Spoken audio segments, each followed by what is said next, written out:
Selamat pagi, selamat bertemu kembali. Salam sejahtera untuk kita semua. Anak-anakku, pada pagi hari ini kita lanjut dengan materi tentang bioteknologi pengelolaan pangan. Kita lanjut materi ini, lanjutan dari video sebelumnya. Tadi kita sudah melakukan absen, sekarang kita lanjut materinya. Bioteknologi pengolahan pangan. Mikroorganisme seperti bakteri dan jamur dapat dimanfaatkan untuk menghasilkan berbagai macam makanan dan minuman. Misalnya tempe, tape, oncom, kecap, keju, roti, dan yogurt. Sekarang kita lihat yang pertama, proses pembuatan tempe. Proses pembuatan tempe adalah sebagai berikut.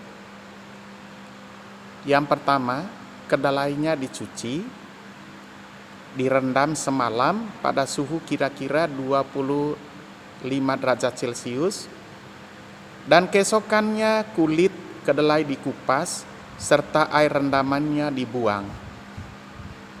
Biji kedelai kemudian direbus kira-kira selama 30 menit, kemudian didinginkan. Selanjutnya, biji kedelai dinokulasi dengan jamur Rhizopus oryzae. Setelah itu, biji kedelai tersebut dibungkus dengan daun pisang atau kantong plastik yang diinkubasi selama 2 hari. Setelah 2 hari, terbentuklah tempe. Seperti yang kita lihat sehari-hari penjual tempe, biasanya orang Jawa, itu dibungkus dengan daun pisang atau plastik. Ya anak-anakku, kita lihat di gambar bagaimana tuh tempe, ya tempe yang bagus. Sekarang yang kedua, proses pembuatan roti adalah sebagai berikut. Tepung roti yang telah ditambahkan air, garam dan gula diberi kamir, yaitu Saccharomyces cerevisiae. Lalu adonan roti didiamkan selama 1 jam. Selama 1 jam tersebut, kamir Saccharomyces cerevisiae melakukan fermentasi alkohol yang menghasilkan etanol, karbon dioksida, dan energi. Energi digunakan oleh kamir untuk tumbuh dan memperbanyak diri. Karbon dioksida tertangkap di dalam adonan dalam bentuk gelembung gas. Setelah 1 jam, adonan roti dipanggang dalam oven. Ketika dipanggang, panas oven menyebabkan gas mengembang sehingga adonan mengembang dan ukurannya bertambah besar. Panas oven juga menguapkan etanol dan membunuh kamir. Hasilnya akan terbentuk roti yang berwarna kuning dan lembut.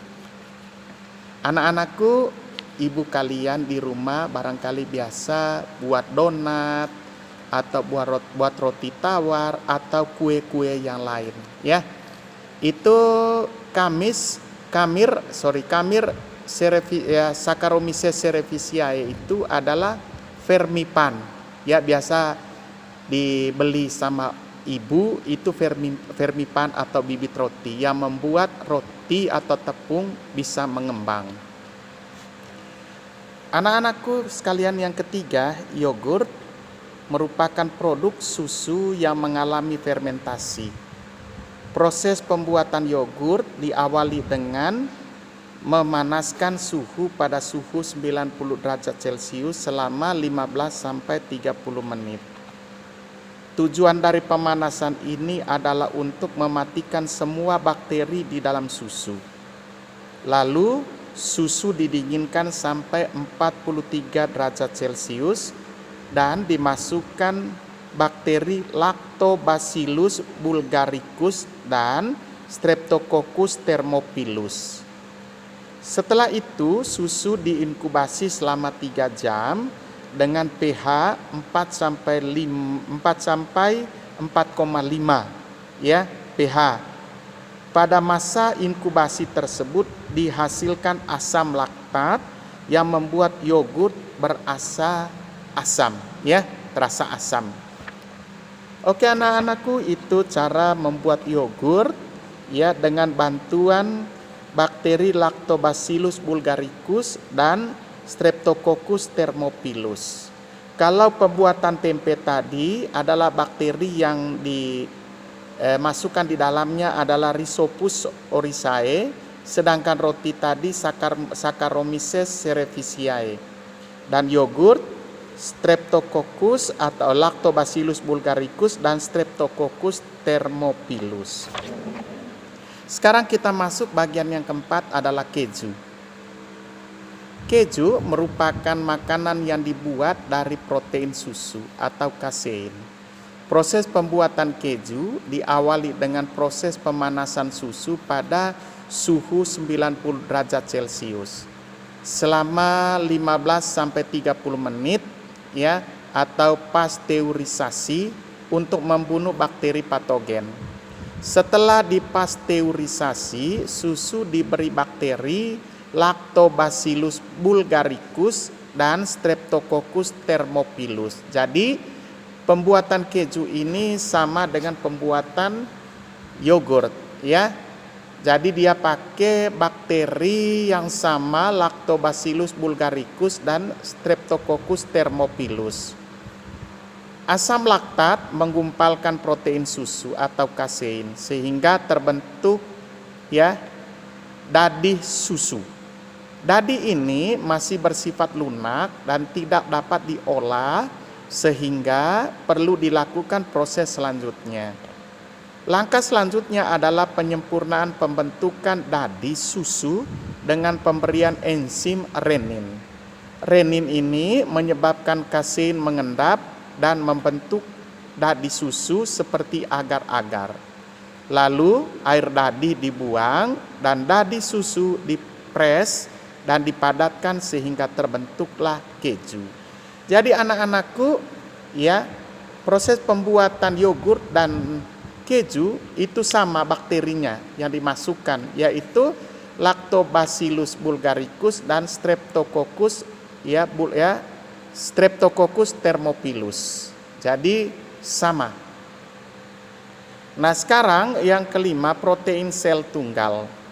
Beberapa mikroorganisme menjadi sumber bahan pangan yang potensial bagi ternak dan manusia.